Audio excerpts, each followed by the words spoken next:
Jūsu bērnības mīļākā multfilma? Nezinu, Toms un Džerijs varbūt. Es spēju grūti izvēlēties, jo man bērnībā patīk ļoti daudz. Es nezinu, vai mūsdienu paudze atcerās, bet bija Visi suņi nokļūst paradīzē. Tad bija Dartaņāns un 3 suņu muskatieri 80 dienās apkārt zemeslodē. Tas man ļoti patīk, Nesis un Nesija. Un vēl, protams, arī dažādas Disneja multenes. Nu, pagaidī noteikti. Es no Vīciem, jūs zināt, ka Vīciem ar senčiem un ar valku. Un tur elektrības nemaz nebija, kā tu var uzvest kino. Mums bija rādio, pa televīziju nebija. Mēs dejojām, jā, tas ir manā, es jau no 19. no pagājušā gada simtiem vēl pārpalikusi. Ed, Ed un Edī. Multfilma.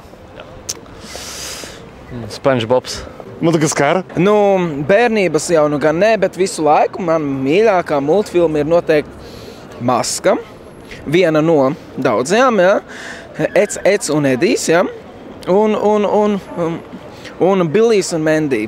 No pārējām multfilmām tur nekas nav, tur galīgi viss tā garlaicība, viss tas kopums, ja mēs paskatāmies, teiksim, uz Scooby-Doo, teiksim, kā ir izveidotā animācijas filma, jā, un tur, teiksim, vēl kaut kādas līdzīgas, vai vēl kaut kādas, tur nav smieklu.